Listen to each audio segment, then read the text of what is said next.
Sri Kinjarapu Rammohan Naidu to reply the discussion. Thank you very much.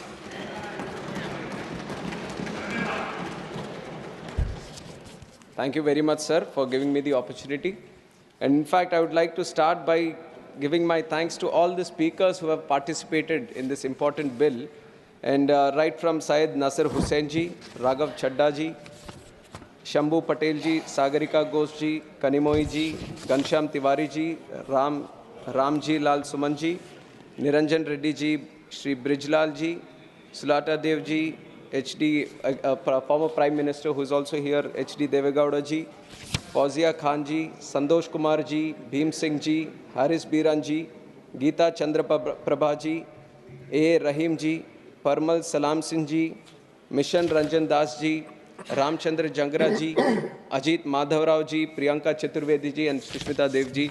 And I thank each and everyone who has heartfully participated in this debate.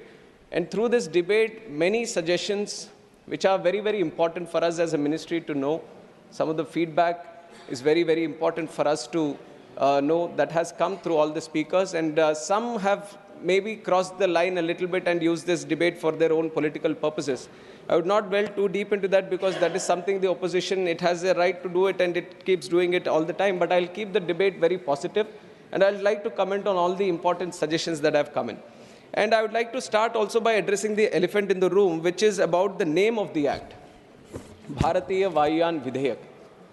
I also understand that it might be a little difficult thing to pronounce for a lot of people. गले में अटकता होगा ये, और कोई शर्मिंदा की बात नहीं है इसमें. कोई ये ऐसे वो शर्मिंदा होने की कोई बात नहीं है. This is something you have to know the intention with which the government has put this name. That is ये है कि भारत की जो विरासत है, संस्कृति है, जो पहचान है, उसको दिखाने की, दर्शाने की एक प्रयत्न ये 3 वर्ड अभी रखने की है. इसमें कोई कॉन्स्टिट्यूशनल वायलेशन कहीं पे भी नहीं है.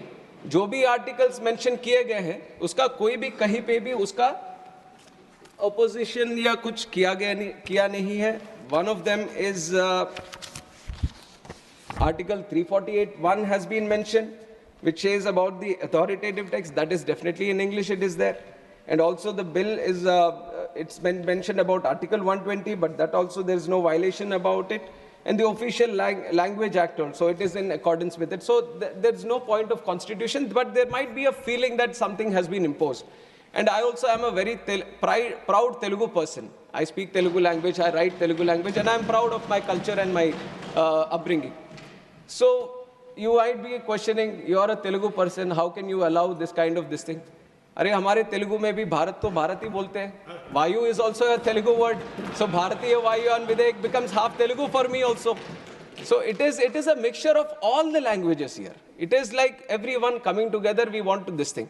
With the colonialization, there has been a small cocoon that has been developed. And it is, let me reply, sir, I have carefully listened to each and every one. No matter what the allegation is, whatever the suggestion is, I have listened to each and every one, and I'll address the chair. So when this whole colonialization happened, we were created like a cocoon.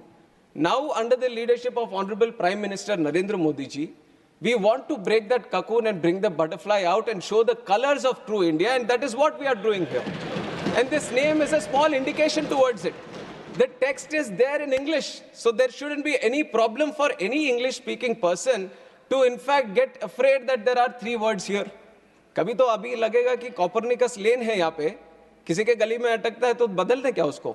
Copernicus lane तो है ही. And my name is Kinjarapu Rammohan Naidu. And when some people say Kinjarapu, there might be some problem with them. They can't pronounce it the way I pronounce it. But that doesn't mean that I'll change my name so that it becomes easier for them. ये तो मेरी पहचान है. और उसी तरह अभी शायद ये 2 बार बोलने से 3 बार बोलने से थोड़ा मुश्किल होता होगा. But India has gotten used to so many things, sir. I think they will get used to this one also. Bharatiya Vayuyan Vidhayak is just to create the identity of the languages. On top of that I've seen, you are mentioning about other languages also. I was not understanding why Hindi was brought in. Vayuyan is also a Sanskrit word, in fact. And if you really want to appreciate the languages, the culture of this country, I would like the opposition to also appreciate that on 3rd October of this year, the cabinet has made 5 languages as classical languages, which are Marathi, Assamese, Bengali, Pali, and Prakrit. If you really love the languages, you should appreciate the decision of the government and how much this NDA government protects and promotes the languages of India. We recently celebrated the Constitution Day also, and on that day, we have proudly released the Constitution not only in English and Hindi, but we have done it in Sanskrit and Maithili also. So you see that there is a whole conscious effort that all the languages should be given their importance, all the languages should be protected, and all the languages should be promoted. I think this is one point that I wanted to make regarding the language debate that has been going on, sir. And on top of that, Udan. I have already given the numbers during my opening speech also on how the numbers have doubled, in fact, from 2014 to 2024. Now we have gone through the numbers. We have seen all the airports coming up. We have seen the lot of passenger traffic being increased. Sometimes when we go through it, when it becomes a normality, we kind of feel that it's just a regular thing that has been happening. But if you have to compare it with the other developing countries or developed countries, then you would see that how doubling a number in 10 years is very, very difficult, sir. And that is something which has been a challenge for India also. And that challenge has been successfully addressed, and we have doubled the number of airports, doubled the number of passenger traffic that we have, and doubled the number of aircraft fleet. But for us, I can proudly say, under the leadership of Modi ji, aviation is not just looked upon as how many. I also agree to a certain point that it's not about just the numbers. Numbers I'm giving to show you a picture on how much progress we have made. But if you look at the true sense on why we want to promote aviation, why we want to make it one of the best sectors in the country, in the whole world, because when we talk about aviation, we talk about tourism. When we talk about aviation, we talk about economic activity. When we talk about aviation, we talk about real estate growth. We talk about job creation. When we talk about aviation, we talk about industry. When we talk about aviation, we talk about commerce. We talk about trade. And we talk about aviation, we talk about culture. And when we talk about aviation, we talk about agriculture also. And that is why aviation is a very important nodal sector that needs to be given that push. And with this idea, I'll get some water, sir.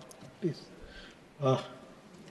And it is with this idea that the whole aviation sector has been thoroughly, deeply understood on what the true potential India can have.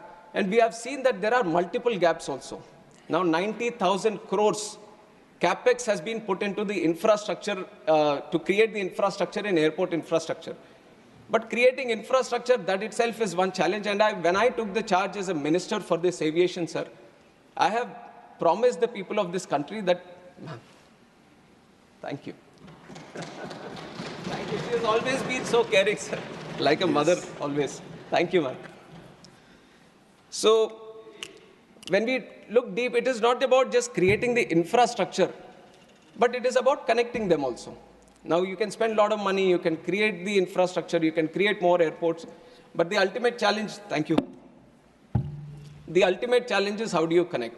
And that is where, bringing in all the aspects of the government, we created the Udan scheme, which is Uday Desh Ka Aam Nagrik.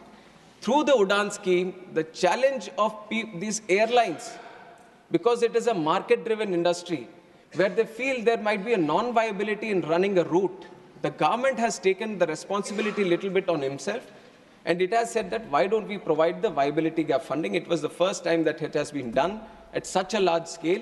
And through the Udan scheme, now we have started 609 routes in the country in just 8 years span of time. Nowhere in the world you would have seen such a scheme, which has been run by the government itself, so that the non-viable routes, the airlines can come and start the routes and facilitating the routes. And we have operationalized 86 airports under Udan. And out of these 86 airports, 20 were underserved, but 66 airports were totally unserved. What I mean by unserved is that not a single flight was going to these airports.